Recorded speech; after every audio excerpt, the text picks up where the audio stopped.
you can either live in the future or you can live in the past. The thoughts of the future are always like with anger and resentment, stuff like this. And like if you live in the future, like it can be thoughts of fear, like, oh, what happened, blah. Whereas like if you're just like in the present moment, everything's beautiful. And like also the present moment is the only thing you can impact. And I get a lot of power from this, like just okay, we're here now. What can we do to make the future better?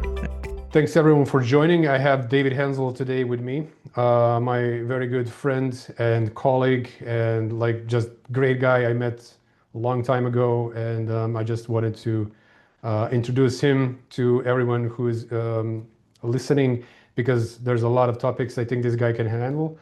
And I'll start by saying, hey man, nice to finally have you here. This is my it's how do you say it? Literally just started doing this, and hopefully, like having you here will be like a great start moving on.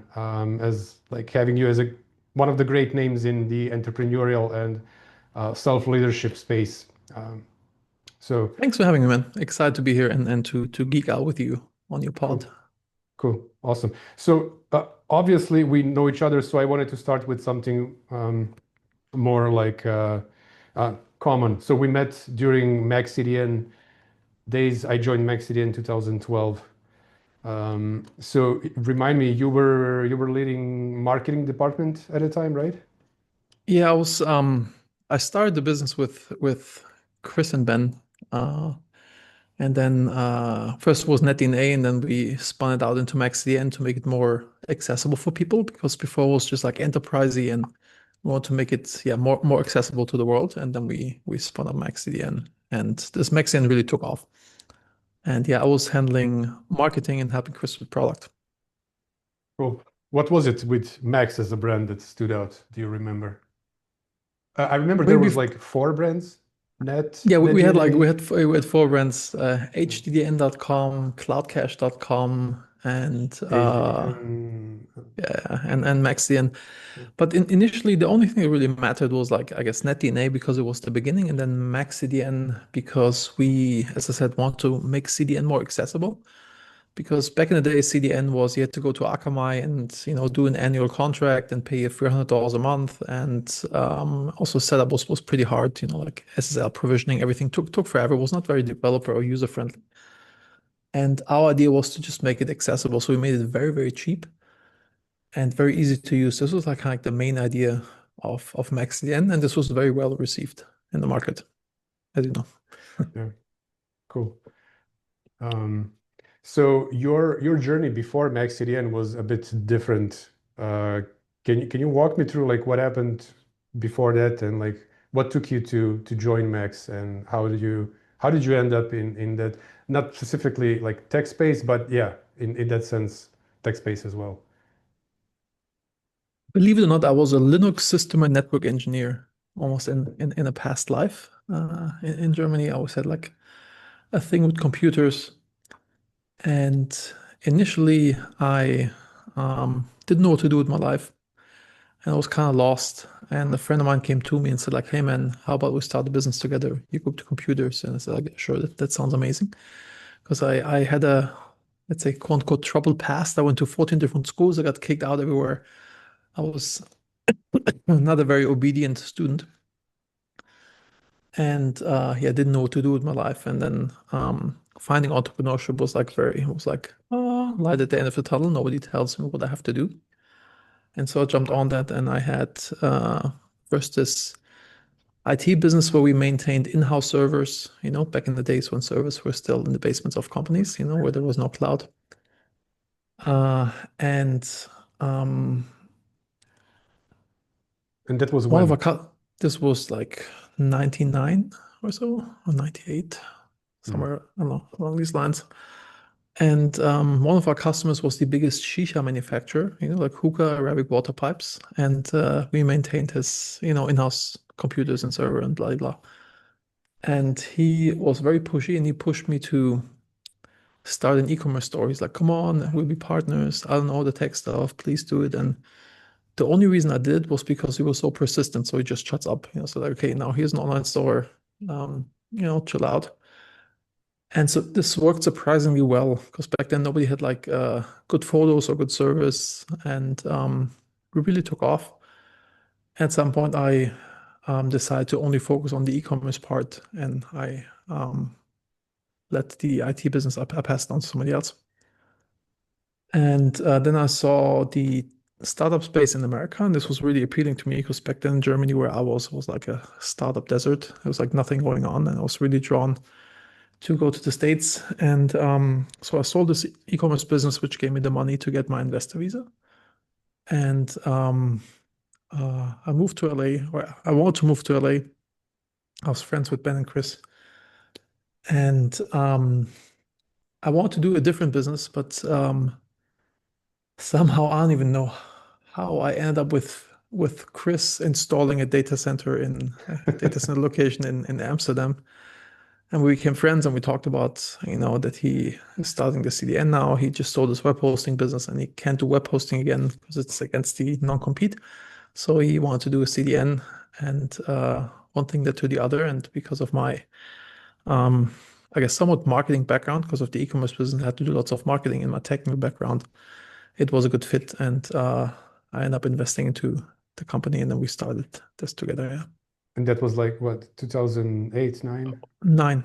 9. Yeah. 9. Cool. What was the hosting that Chris sold? Was it Globot, something like that? Global.com, yes. Globot, yeah. Yes. Cool. It's a small world. So, so me also having, e-commerce.com, and I forgot what their hosting company was called, but yeah, it's a small world. Yeah. Cool. And then essentially after Max was sold, you cashed out immediately, or was there a transition period? I forget. Initially, I thought I'd bounce right away, but Mhm. then we still had significant shares in the company that bought us, which was StackPath, as you know, and um, I they bought us and a few other companies, and I saw that on the marketing end they don't have their act fully together, and so I decided I'll stay for I don't know how long I stayed, like a year or so, a little less, to kind of get things in place before I then bounced. But I had no intentions to stay in that space. I had this wake up moment when my wife went through breast cancer, where knock on wood, she's doing good. But when this happened, I did the funeral exercise involuntarily, kind of imagining myself on my deathbed, looking back at my life, thinking, did I really do what I was supposed to do? Did I have the impact that I want to have? Or basically, did I live a life that I think was a cool life, life worth living? And this gave me the idea that I actually want to do other things that have more impact. And this kind of led me to also, when the offer came, I heavily leaned into like, hey Chris, let's sell. I want to do something else. Hmm. So it coincided with that time frame of Shortly before we got the offer in, hmm, we went through that. interesting. Crazy times, man. Yes. So, and actually, this is the turning point, and I think in your later career, it was 2016 to 17, I guess. And then after the acquisition and everything, obviously I didn't do this intro, but I joined MaxCDN as well in 2012. So, been through a lot of this with David as well. And after you guys took off, so we had this new company now to, adapt to their operations and growth and everything. So when you reappeared on my radar again, like on social media, because we lost touch in like few years, I guess, after the acquisition and everything, you reappeared in the Managing Happiness Hmm. format, right? I think that was the one. Yeah, this was the thing I did afterwards. Mhm. Kind of like Can you I tell me had about it? this. Yeah, sure. I had this epiphany that if you run your life like you run a business, that life gets much easier. Kind of like having like this framework on how to do things. And this came when at MaxCDN we had this meeting about roles and responsibilities, and I came home after this meeting. It was a very long day, and I was tired sitting on the couch. And our daughter was crawling around on the floor. She was like still in diapers, and I pointed out to my wife like, "Hey, honey, look, Emma has a full diaper." And my wife got really pissed because she thought I'm telling her like, hey, change your diaper, which was absolutely not my intention. I was just really tired and making an observation. And then I thought like, why do we fight about this right now? And then I had this epiphany that we never talked about the roles and responsibilities in a household. And the next morning we sat down and we spelled it out. And what do I expect of you and vice versa? And we made a list. And this took away 80% of the friction we had in our relationship. And I thought, wow, if this works so well, maybe other elements of business can help us in our personal lives, like having regular meetings, clear mission and vision, core values, shared calendars, and kind of all that stuff you do in the business. And it worked surprisingly well. And first, managing happiness was for families, how to run your family like a business or run your life like a business. And later, it transitioned over into a self-leadership program, how to be on your personal A game by figuring out what you really want and and then how to get this and form habits and stuff like this. You just went through Yeah. through the program, so you know. And yeah, this was managing happiness initially, and my passion project was always, or my passion thing. I don't know if you can see this here. It's I'm wearing a Love Not Fear t-shirt. I pivoted managing happiness into love not fear because I'm a firm believer that every decision in life you either make out of love or fear. And my yoga teacher told me this, and this really changed my entire life in so many aspects. I used to be very shy and introverted. So in the beginning, early days of MaxCDN, I was like terrified of being on a conference call with a customer. So I was a very shy, introverted nerd. Or even like in Germany, when I had my e-commerce business, I had a hard time running a meeting with my own team, imposter syndrome, whatever, always being full of fear. And this changed when I met a friend who is now one of my best friends, Sayed Balki. He spoke at a conference in Vegas and he was only 19 years old and he was wearing a MaxCDN t-shirt because we sponsored him. He talked about web speed and how to make WordPress faster. Who was that? And Sorry. after this, Sayed Balki, Oh, WP okay. beginner, Yeah, Optim yeah, yeah, yeah. Monster, and Mhm. so I approached him afterwards and said like, "Hey man, thanks for the MaxCDN shout out and repping us. I'm David from MaxCDN." He's like, "Oh, cool man," and he just like took me by the arm and introduced me to all the speakers, all the event organizers, kind of all the movers and shakers in the WordPress industry. Basically networking like a crazy person. And I thought like, wow, this is really good. Actually, it's so good for business and it's actually fun. But I usually would have never done it because I was so shy.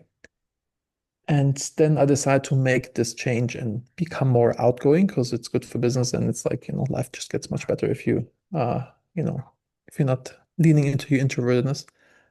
And did Toastmasters twice a week, which is like some public speaking program, even though it was like incredibly painful. And I did network events two times per week, some tech networking events in LA. And I introduced myself to everybody and their mother at these events, even though it was like crazy painful. Like, okay, next person. I am David. Yeah. And I got a question the here, sorry. So as someone who's also an introverted person, so obviously we understand the value, but how do you make it like your routine, right? Do you change your personality or you just stay consistent in a way that it works for you at the end? I mean, initially I just went brute force. I was like, okay, I'm going to these events. I'm freaking doing this, two Toastmasters per week, two networking events per week. And I just like, yeah, brute force my way through it. And it actually helped. It got better over time.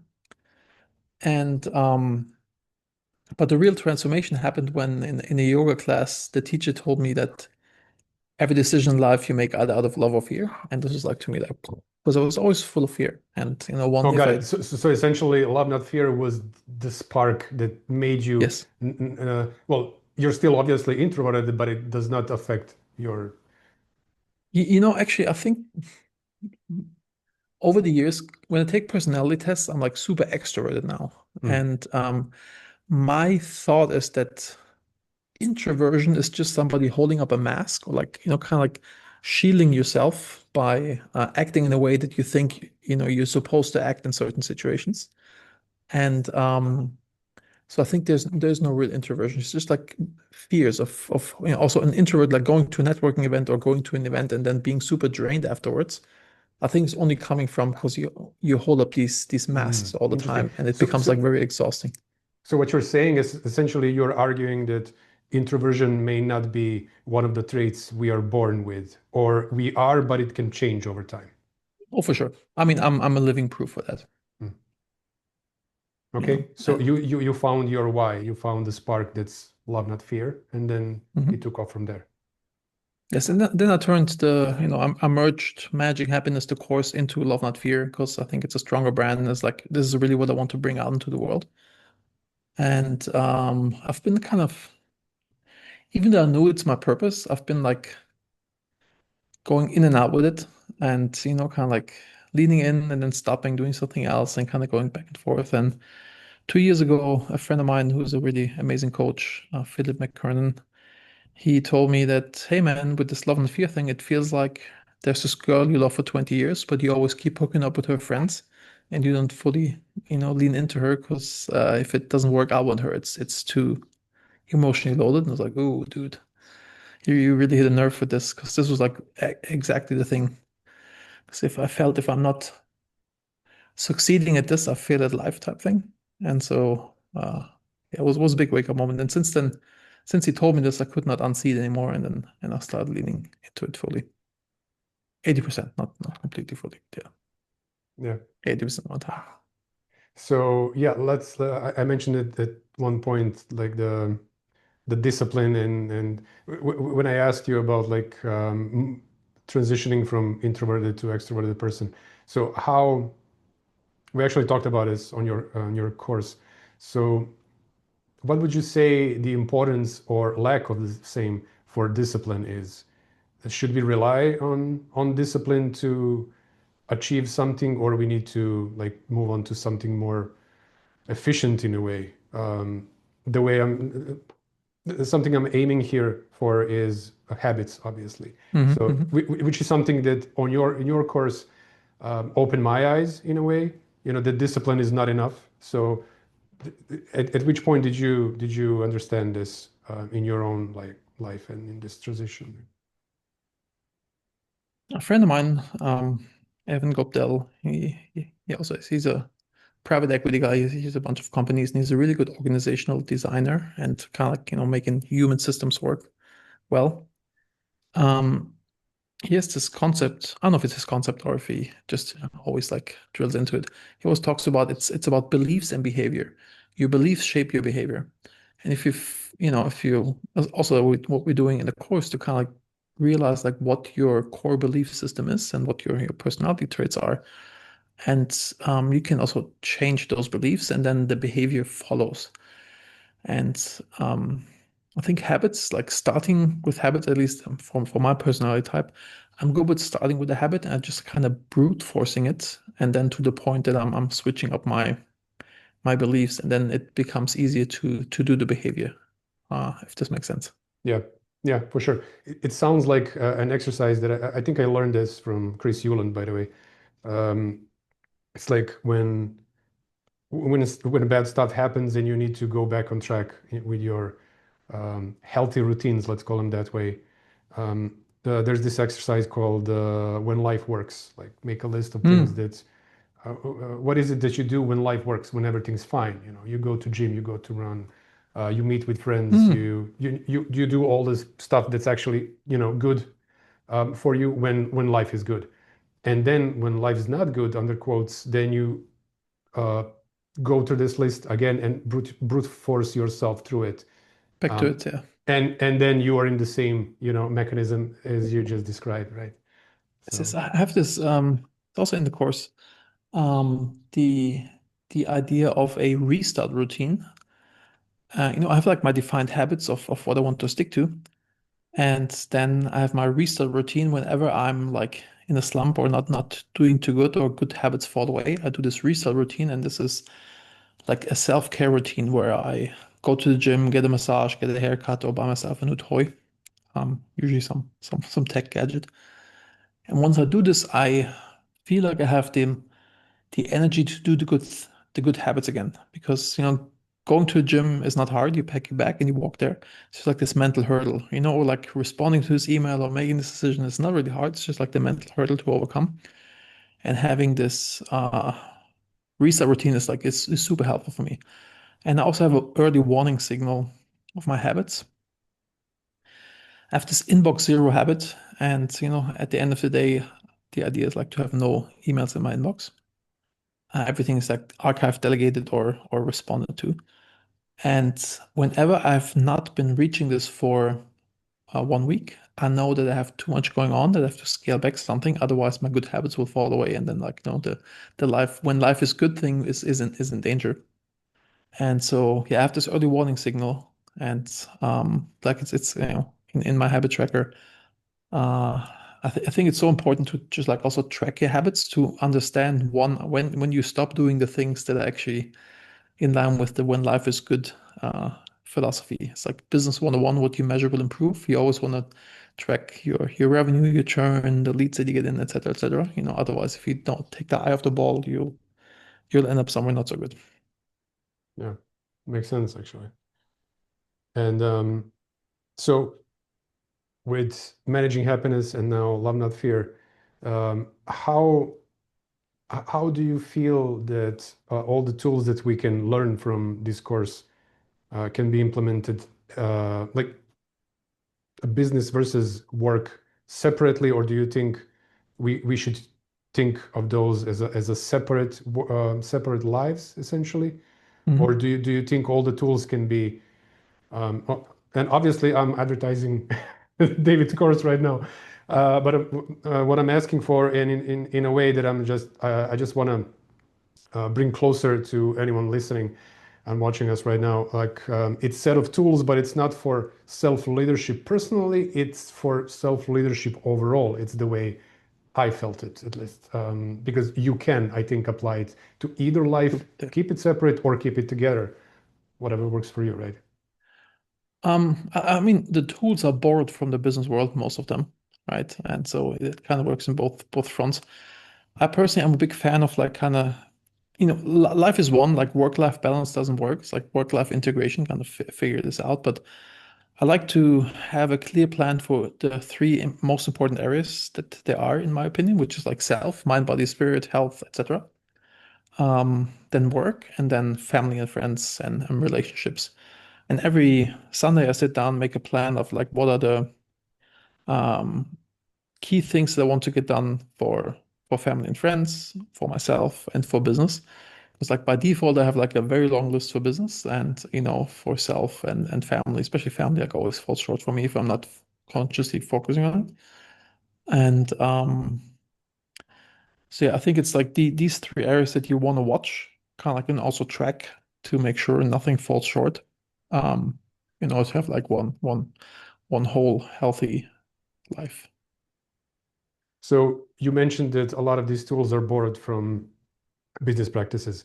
And I sense that there's a lot of books that you can maybe share with us here, like the books that changed your life. Hmm. I have three. I Uh, actually have. It's a three-part question. okay. It's something that I really like to discuss with people. It tells me a lot about the person who I'm communicating with, but it also shares info to people who are interested in learning more. So your career is obviously took a lot of different routes, and it feels like you are right now living and working um, your ikigai. Yeah. Yeah, to some degree, So yes, yes, I'd say so. Yeah. perfect. So I want to know what led to it in terms of books. Like what is it that you can share with us? I mean, I consume an insane amount of books. Let me see.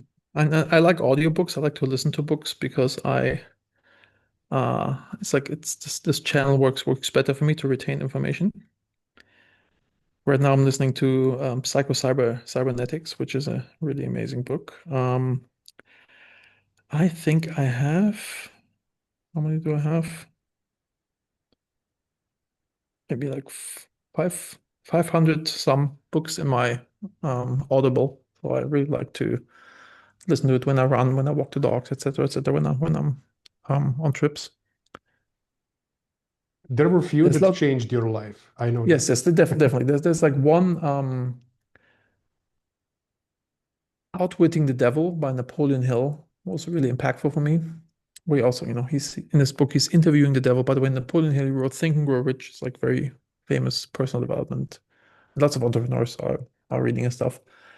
And in Outwitting the Devil, he's interviewing the devil, asking the devil, what is the devil doing to make us not reach our goals and hold us back? And the devil shares like his tools and things that he does. And the main tool that the devil has is fear.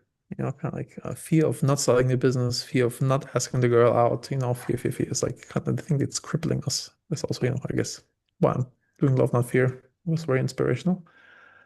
Another one that was really good was The Four Agreements. It's a very short book. I read it like once a quarter.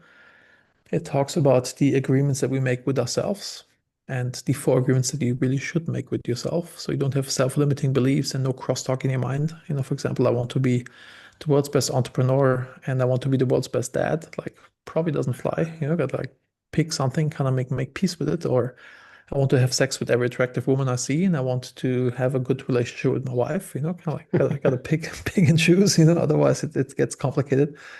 And they talk about the mitote, which is like the market in Mexico or South America, where lots of people talk over each other, and you want to have like calm mind, basically, and just like it really works when you figure out these agreements that we make with yourself. There's so many books. Like Traction was really good for me to think about, like how do I systematize Traction, the EOS worldwide book, how to systematize my business. The Surrender Experiment by Michael Singer was really impactful.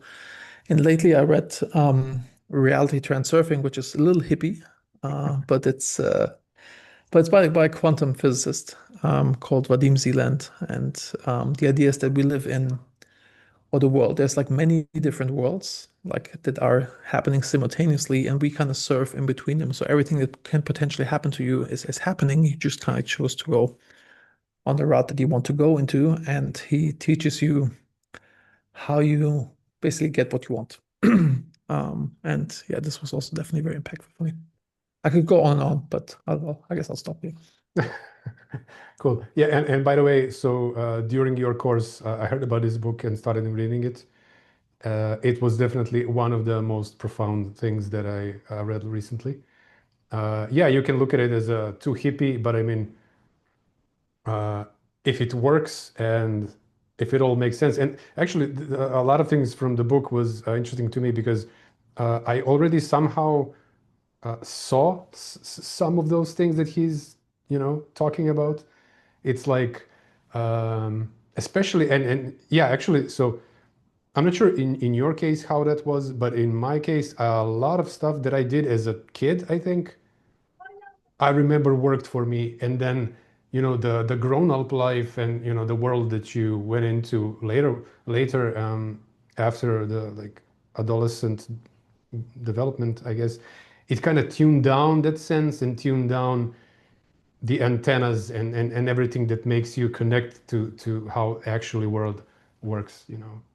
You'll enjoy the Four Agreements because he also talks about this. Like we get domesticated by the world, kind of like as a child we're born and we're free, and then like the judge comes in, it's like how others judge us and how we judge ourselves, and this kind of like is it's a very quick read. I highly recommend everybody that has not read this book, The Four Agreements by Don Miguel Ruiz. Amazing book, really changed my life. Cool. I've written it down. I'll definitely go through it. I'm not sure if you mentioned it before. It sounds familiar, but I know I didn't read it. It's really good, and I really like your observation because I think it's so true. Like we're kind of born free, and then like all these fears creep in, and all these things of like is holding us back. And I'm very passionate about helping people to break free from this, to really live your life and not like what society tells you or what your parents want for you. And I'm currently working on a course for students to help them to figure out what they want to do with their life, what they want to study, kind of like a slimmed down version or like adjusted version of the self-leadership program for students to figure out what they want to study. Because I had this thing as a kid, I never knew what I wanted to do. I was like so freaking lost, like a leaf in the wind. And I wish I would have had more clarity up front. Man, it's crazy how many people, even in grown-up age, like myself, for example, I feel like I'm changing my understanding of who I am and what I want from life. Like in these, let's call them like micro lives in our life. Like, Mm. when you say, oh, in my previous life during MaxCDN era, because essentially that was completely different and now Mm. you're living some other life and so on. So, but like all of these changes, I think we need to uh, find a way to remind ourselves that there is something that can help us understand who we are at the specific moment and what do we want to go. Where do we want to go? What do we want to do? I just like a few days ago, I talked to my wife and um, something that kind of relates to this really. When I joined Max, or a little bit before that, actually, I had this clear image of what I want to do exactly, and it just happened, you know? It's like one of those like vision boards. I didn't have vision board, but I had a clear slide, and this is when I underquote slide, it's from Reality Transurfing. Transurfing. Yeah.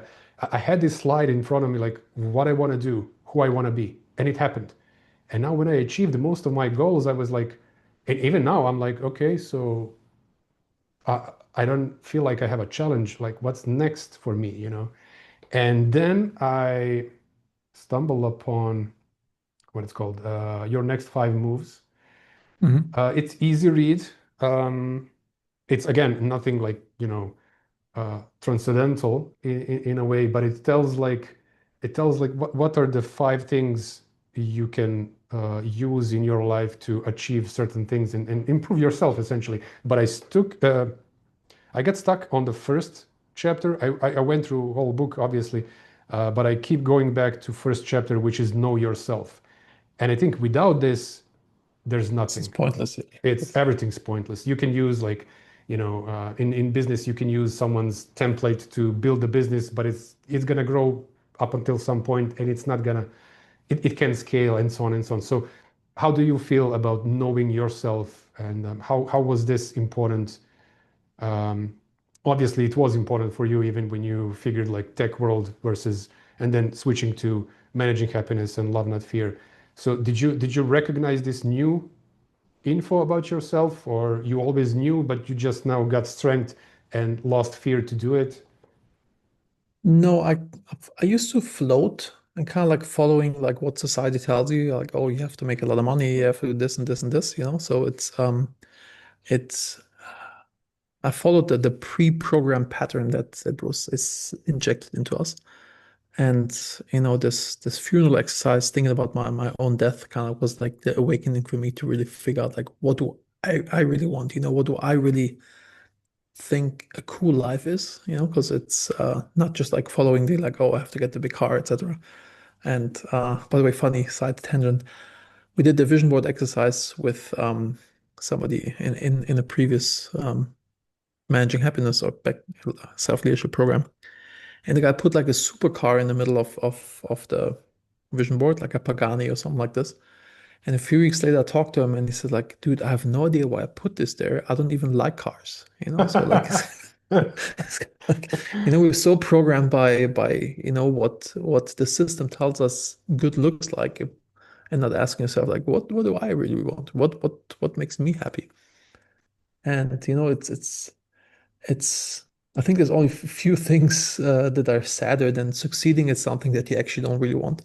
Kind of like building this big business, even though you just want to, I don't know, stay at home with your kids or become an artist or whatever, and it's so yeah, I had this epiphany back then, and I've been like working on this kind of figuring out step by step like what really resonates with me and what do I really want, and went through lots of direction always the same, but kind of like still adjusting like on what it is. I guess like the vision was clear, then having impact, and but the mission has been refined on like how I'm having this impact.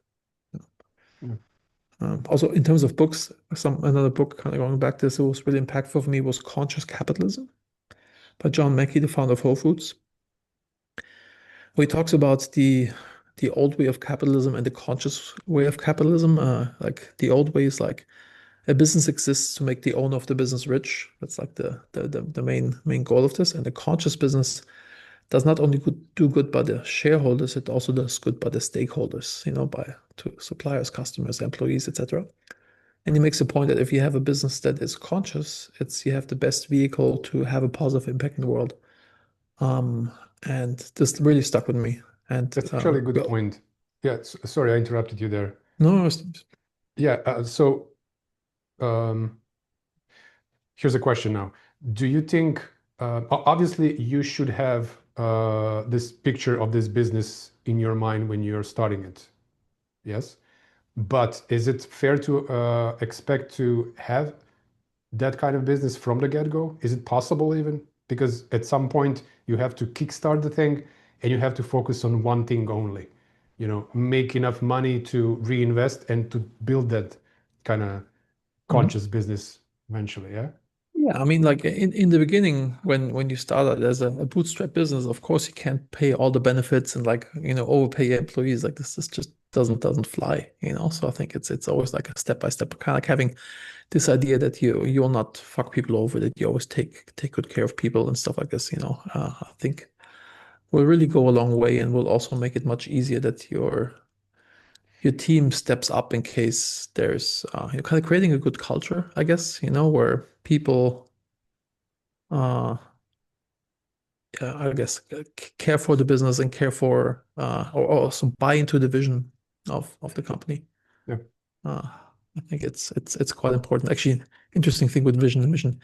At MaxCDN, initially we had like a clear vision and mission, to build this to make CDN accessible and make it. And actually, first we just like build a knockoff of Edgecast, I think. So like, yeah, just like build Edgecast cheaper.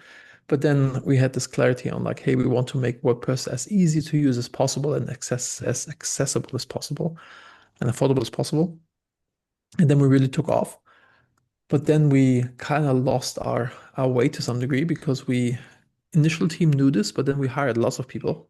And we didn't tell them when we hired them, like, hey, this is our Mm. vision, this is our mission, these are our values. At some point we really got lost. And we remember when Dondich came, Theo Dondich came, and he came from Splunk before, and he like was building this pretty cool analytics engine on top of MaxCDN, which was very cool, but only cool for like 5% of our customers. So it's like What do you mean for? the analytics that was on top of MaxCDN that we built. Oh, I remember that. Yeah, yeah, yeah. And we kind of like spent like a year and a half mainly working on this. And if we would have been clear on our vision and mission, we would have probably not done that because it was not really in line with what would be, not in line with our vision and mission and not the best thing for our customers. Only like for a small subset of the customers, not for all of them. So I think There was it's actually one huge impact that he did. I'm not sure how good remember you, how good do you remember of this transition from, we called it CDN 2, I think, maybe. His architecture for different so essentially, I don't want to waste a lot of time now on like tech specifics. I don't know how much time do you have right now, but it's after. like, yeah, cool. So we used Nginx mainly for a lot of like Hmm. important stuff. And then he introduced Varnish as a second layer Hmm. that worked along with Nginx, right? So scale-wise, it showed to um, it provided better performance and scalability for us and performance for our customers at a time. So that was a big, it was like a huge change.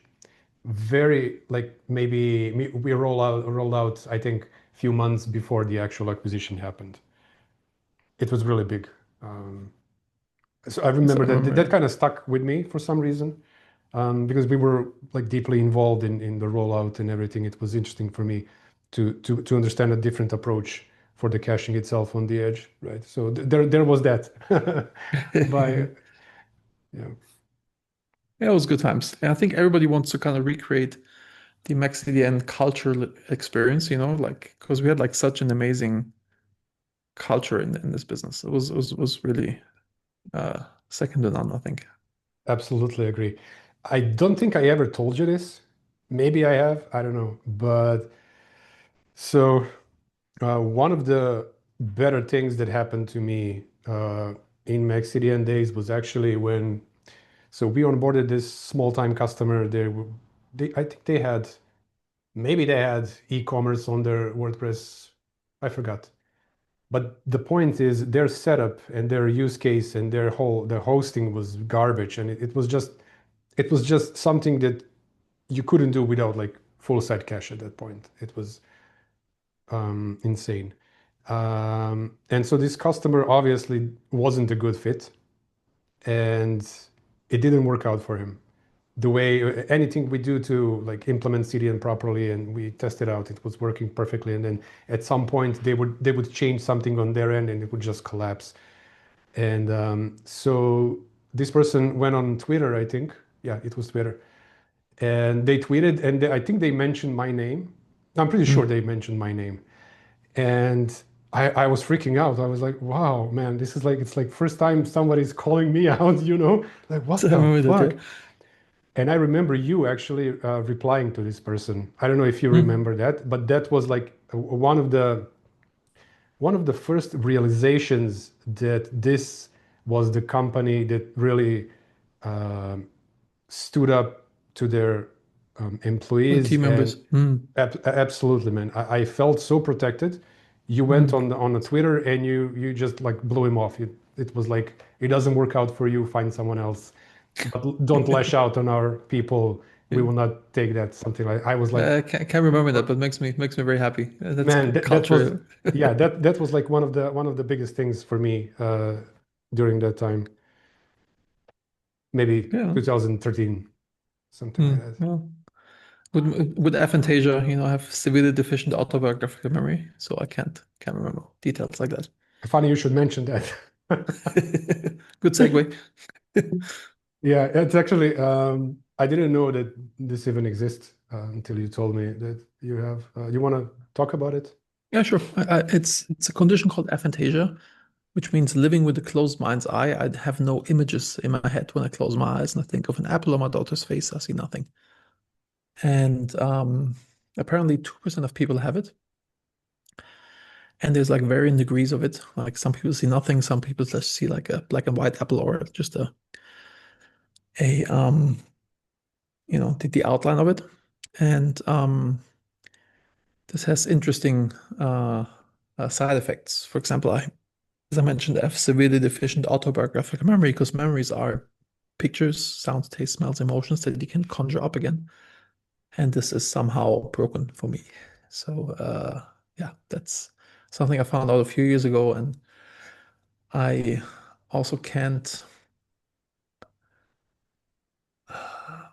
The emotional spectrum is like very limited to me. I'm never like super excited. I'm also never super sad. So I'm like kind of always like pretty steady, and I can deal with stress quite well. For example, kind of going back to MaxCDN. So it's like when we're hacked, like everybody was freaking out. It's like, okay, no, okay, we're gonna do this and this and this and this, and we're gonna get through this. So when my father passed away, my brother is like still chewing on this. So or we chewed on this for 30 years, and for me it was like an afternoon to like, okay, this really sucks. Nothing I can do. It's nobody's fault. It is what it is. The only logical thing is to move on. So I'm hyper logical, not very emotional. But it also gives you an edge in a sense that you can. It definitely helps you focus faster, switch Oh yeah, context sure. Because I from don't have problem to like the emotional solution. baggage, or like I don't see I just like see able to like see very clear, and not being held back by all the emotional shit that goes on. You Yeah, know? and even like talking about strictly the even the course that you're having right now. So I think today was actually when we are recording this today, I had a final session of this course with David, and we talked about like um, we went through retrospect. And I think one of the key things here is for um, people who are in emotional distress and they need to apply a certain tool at some point, they have to emotionally distance themselves from the problem first. And I think this is the Mm-hmm. hardest part. So if there is anything courses like this and people like you should be focusing on, I think, in their work is making this more clear and approachable to people, you know. It's like, how do I actually do that? You know? How do I emotionally distance myself? Do I have to go through grieving process, just make it shorter, condense, and then focus on fixing the Mm. problem, or because this is the actual problem. It's not knowing the tools. It's like emotional chaos that the problem is bringing, Yeah, and it's fog. interesting. I think I'm too far detached from it. I think there's like a middle ground. Where it's because there's Yeah. also a lot of benefits of like being more connected to your emotions. Um, I, I think it's the idea of harm and hurt. Things hurt, but they honestly harm. Like for example, if I used to skateboard for 10 years, and you always attempt the same trick, and the board and you fail, and the board hits your shin at the same spot over and over. At some point, you have like this giant bruise that's oozing and black and blue and bloody. And then you get the skateboard against it again. And then I can tell myself, like, hey, it's not like my hand is over fire where it's getting worse. The thing hit it, and it's like it's nothing worse is coming. It's like an alarm that you can turn off. And so I can also like heavily reduce pain that I'm feeling because it's just an alarm signal. It's like, it hurts, but it doesn't harm. The harm is already done. It doesn't get worse. And I think having, or like when a kid is running and it's falling, and that the mother looks at it with like distressed face, then the kid starts crying. Whereas like if nobody's there, it dusts it off and keeps on rolling. So I think like it's the same idea with the emotional thing. Is like if you can, it's like, okay, this really hurts, but it doesn't harm. Like it feels uncomfortable, but you can just like do it. It's Walk it off. yeah, just yeah, basically, yeah, like walk it off. And uh, I think I feel things, but I do not dwell in the emotions that come. I feel it in the moment, okay, and then I always like switch to from above the from below the neck to above the neck. Okay, this feels not good. Okay, what can we do about it? So I always kind of go into like solution-oriented action mode, and I never dwell in the poor me victim mindset. If this So as dickish as it sounds, but yeah, I think that's I definitely agree with you, and I can just recognize. I understand that this may be far from you being like affected by aphantasia, obviously, but this is the space. It's an empty space right now in self-leadership, I think, because hmm. it's an empty space. Someone has to figure out how for us too emotional, or some other people who are more balanced than me.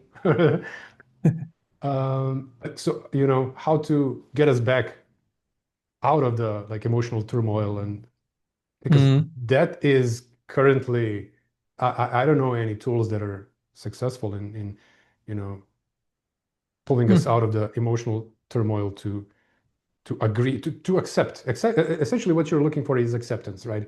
So we Yes. talked about certain problem that I'm currently having in business, right?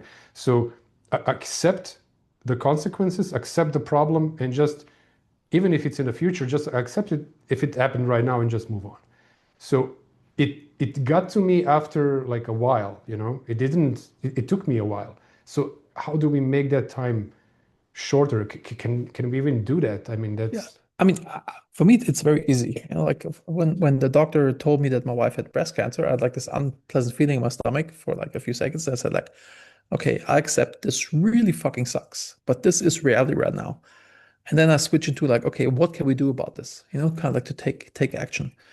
Or feeling guilty. Like if I feel guilty, like I do something that pissed off my wife, if I sit on the couch and feel bad for her, that doesn't help her. But if I say, oh, accept, I fucked up. What can I do to fix it? What can I do to make up for her?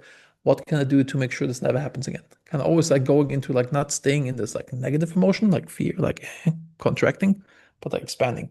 So I think that's like, and there's do you know the serenity prayer?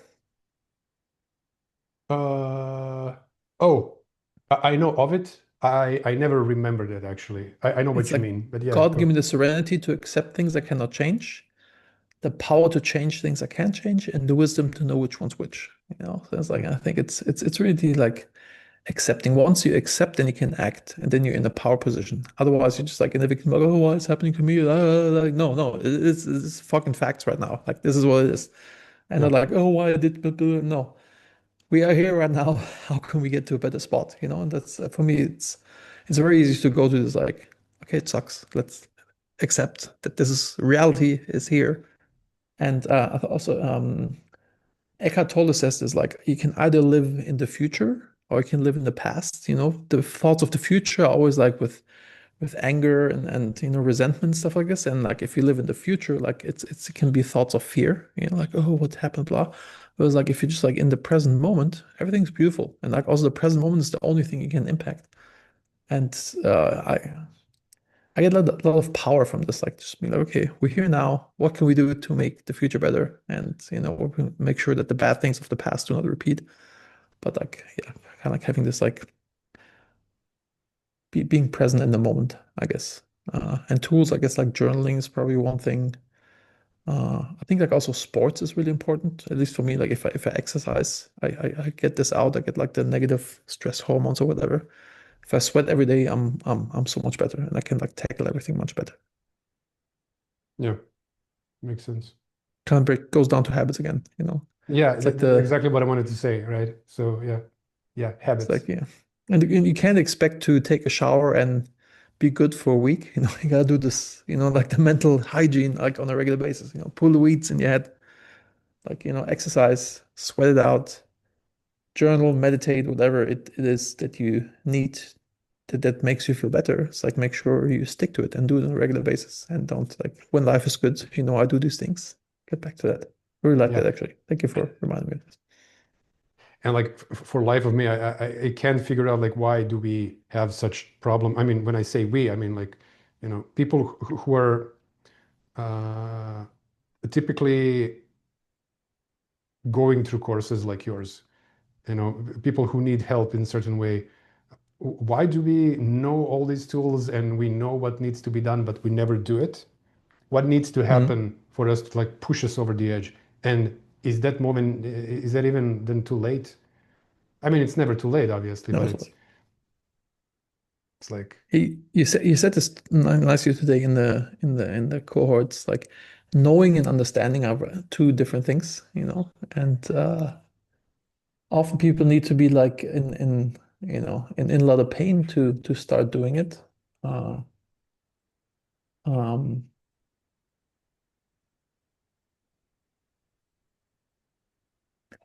yeah, I'm not sure if you can. Uh, by the way, our donkey's screaming right now. I hope Zoom is filtering this out. I didn't hear it.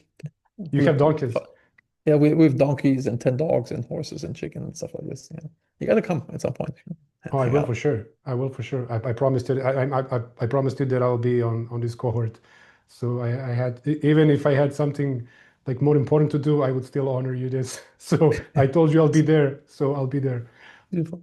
So do you have like a farm? And I never asked this, by the way. Yeah, we have like a little farm. I mean, it's like it's not a commercial farm. It's like an advanced petting zoo for my daughter and my wife, basically. Nice. We have a retreat center as well, so a lot of room. Yeah, We have tell a me lot of about that, room by the to way. come and hang. That's actually important. So you have a guest house, you have entire area for retreats, like company, and I guess. Yes, company retreat, leadership retreats. Mhm. We have a few houses on the property. One is like the big main house with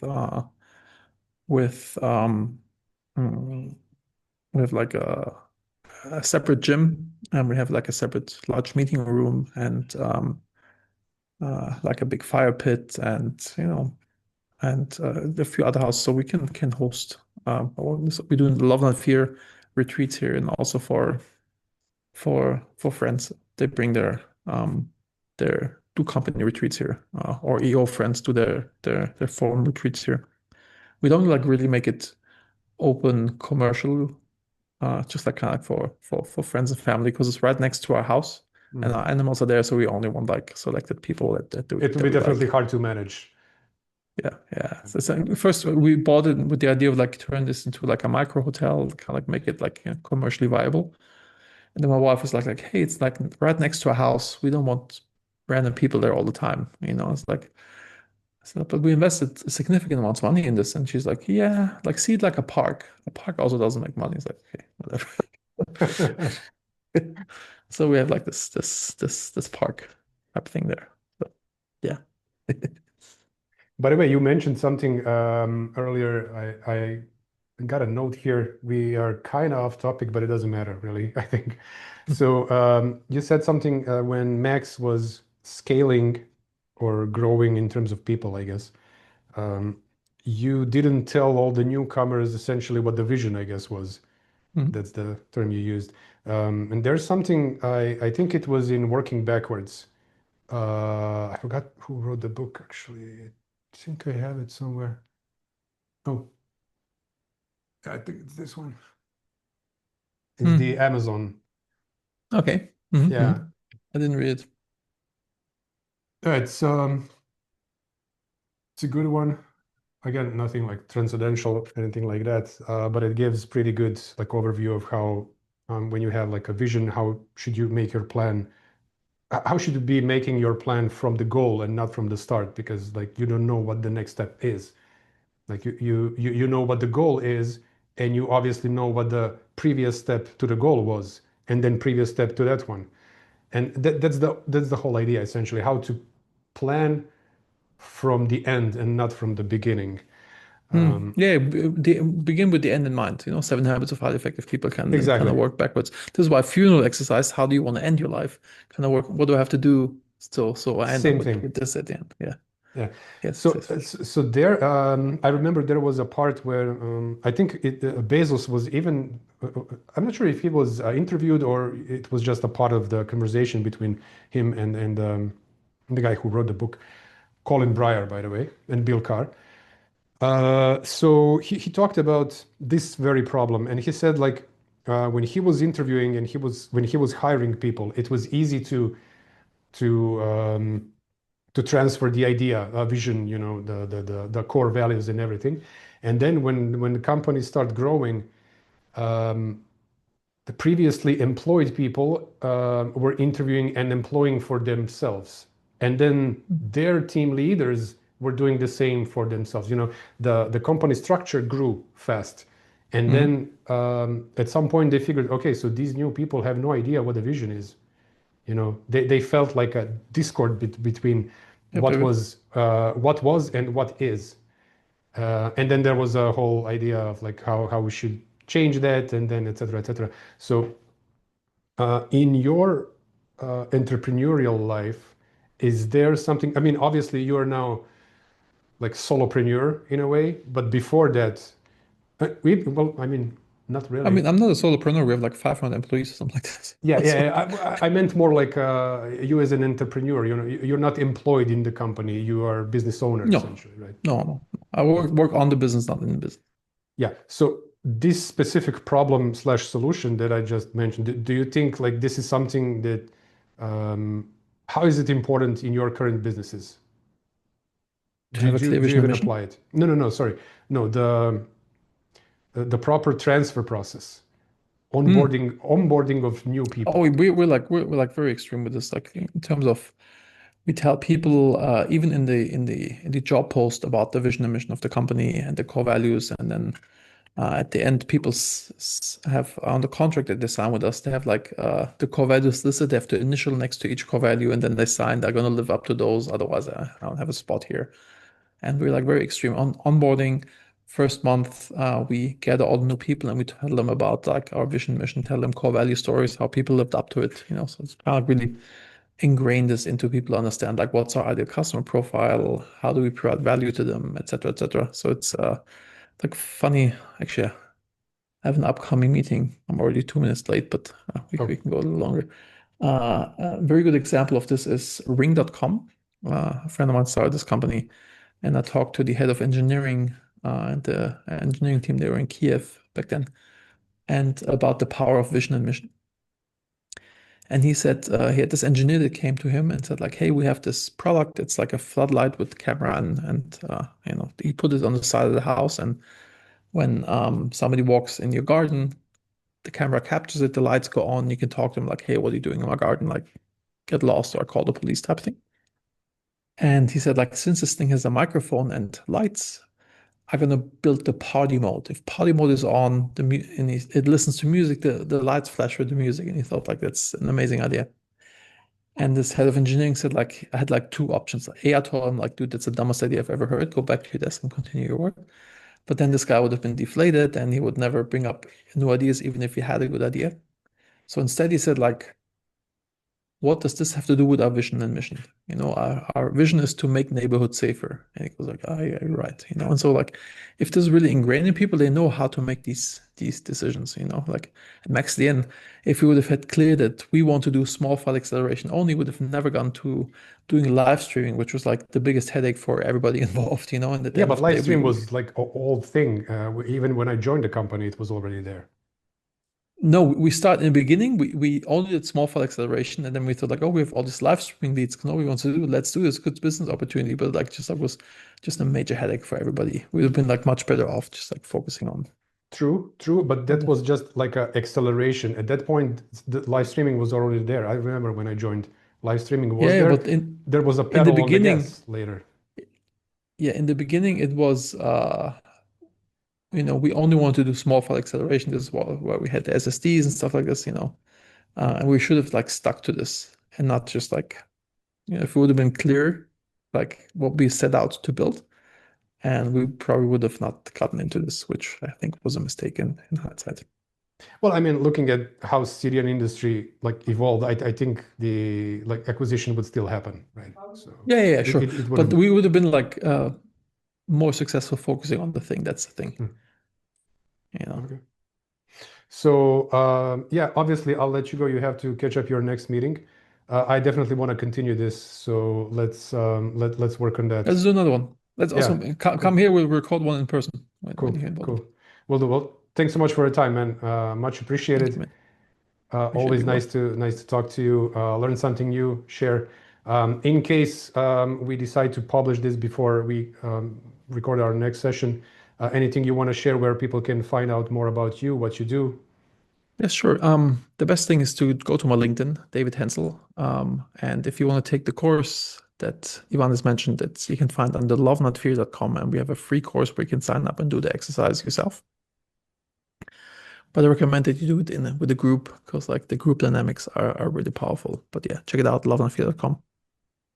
Cool. Thanks, Much love, man. man. Thank you for having me on the pod. For Talk sure. soon. Talk Okay, soon. bro. See Bye. ya.